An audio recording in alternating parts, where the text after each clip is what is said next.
This is a tutorial on cascading style sheets for web pages for HTML. We've already covered HTML, so you should be familiar with the basic HTML code. Cascading style sheet, CSS, stands for Cascading Style Sheet, and the styles define how to display HTML elements. The styles are added to HTML 4.0 to solve a problem. External style sheets, you can have internal style sheets and external style sheets, and they can save a lot of work. External style sheets are stored in a file, CSS file, which is a text document with an extension of CSS. HTML was never intended to contain tags for formatting documents. It was supposed to have things like heading and paragraph tags, but when they added font tags and color attributes, people started using HTML to define the way pages looked, and the HTML started getting very complicated, and you had to change it in lots of different places to change the way a page looked. So then they developed the concept of a style sheet so that you could affect the way the page looked without having to look at the attributes throughout the HTML code throughout the entire page, which would get quite complicated. So we'll look at this in an example. So from the HTML 4.0 on, with the cascading style sheets, the formatting could be removed from the HTML document and stored in a separate document, which made the HTML easier to read. And you could then edit the formatting information in one document, and then it would cascade to a number of different pages if you were using an external style sheet. Or you could have the formatting information at the top of one page, and you could change it for the entire page. Or you can have it inline, which is setting the formatting at each element.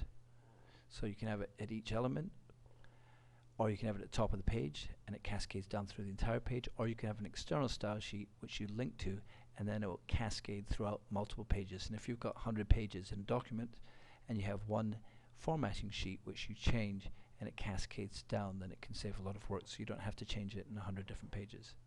Let's have a look. Here I have a style sheet called mystyle.css.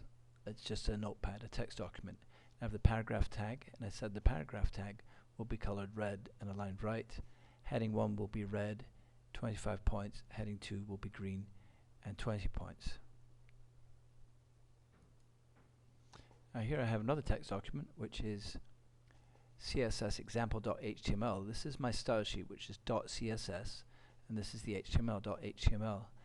And it's just like the HTML documents you've seen before, except this time what I do is I say link style sheet type text CSS, and I have an href to mystylesheet.css. This is in the same folder. This document is in the same folder as this one, so I just link it in like this. If I had my style sheet in a subfolder, I'd have to put the entire path name, but I have it right here. So this name needs to be the same as that, and that's how this document, which HTML is displayed here, links to this one. And what happens if I look at that document on the web browser? I have it here. This document here in a web browser looks like this. Hello, this is H1. Hello, this is H2. And you can see if I go into my style sheet and I change heading 1 perhaps to blue, I save the style sheet and I refresh the document, and that turns blue. I didn't even touch this HTML document. There's the HTML document. That stayed the same. I haven't made any changes, but I've changed the cascading style sheet.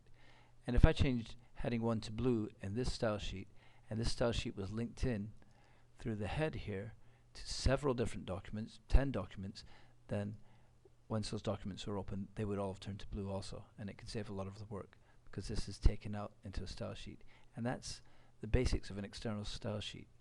So in order to practice this, all you need to do is create 2 documents, a style sheet and a web page. Make sure that you link it in using this link here, and change some of the elements here. So create these 2 documents, recreate these 2 documents, and experiment. And that's cascading style sheets.